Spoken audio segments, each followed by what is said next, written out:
how much he had to drink.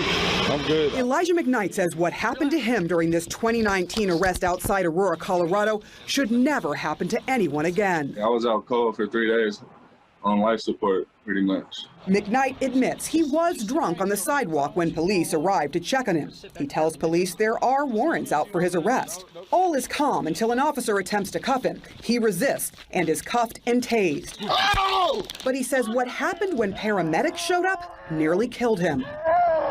They were acting like I was just the Incredible Hulk and that I was tossing them around. You're a little too hyped up right now. You gotta relax you guys a little bit more. I am being cooperative. You are. I appreciate it, man. Paramedics initially determined he doesn't need to be hospitalized. He doesn't need to go to the hospital. Let me know. It's up to you guys. But then a police officer asks this. You guys can't give him anything, can you, unless he goes? We can give him ketamine and he'll be sleeping like a baby, but we'll have to take him to the hospital. Don't inject anything in the mother end. Oh, yeah. Just gonna be a fight the whole way. No, I was still. We're going to the hospital. He's fucking the three of us. Just give it to him. This is the first of 2 ketamine injections paramedics administered to a very drunk Elijah McKnight last August. Later, he ended up here, intubated in the intensive care unit for several days. How you feeling now, Elijah? Ketamine is a drug Colorado paramedics can only administer under a state waiver. And according to state guidelines, it should only be used on patients who are so combative someone's safety is at risk, or to calm extremely agitated patients who experience a condition called excited delirium. Rescue's here to talk to you. Are you going to cooperate with them? Paramedics reported McKnight was uncontrollably combative and appeared to be in excited delirium when they arrived.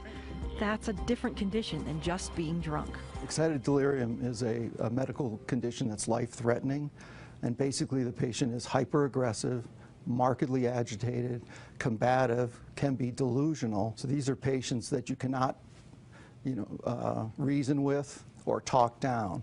These are patients that are totally out of control. My name's Steven. I'm with the fire department. Please help me. What's your name? Our Fox 31 Problem Solvers investigation found McKnight wasn't delusional. Who's the president of the United States?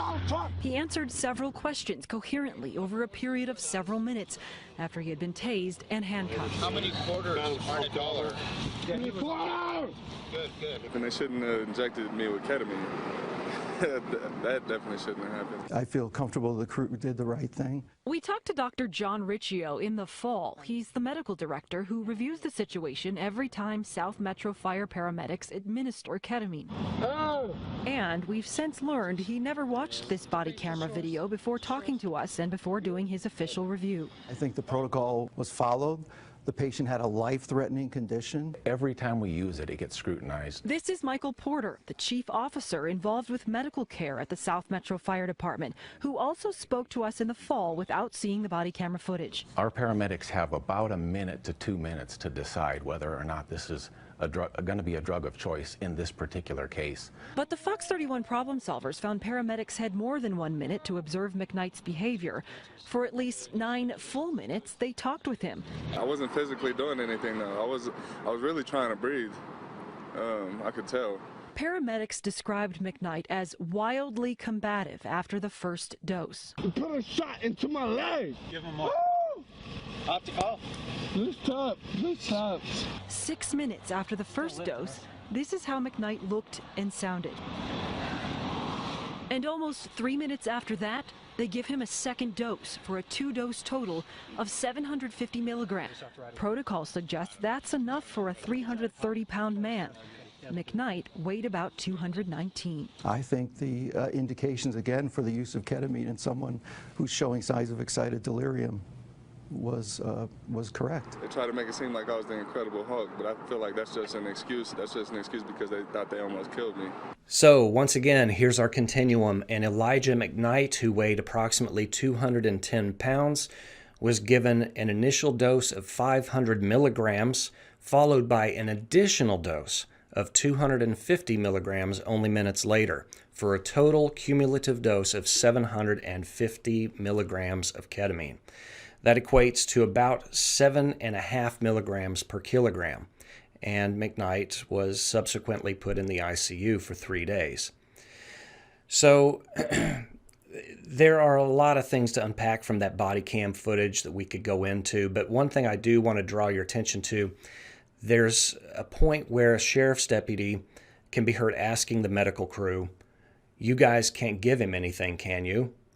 To which the paramedic replied, "We can give him ketamine and he'll be sleeping like a baby." Now that may seem innocent enough to us, but think about how that looked to the general public on the 10 o'clock news.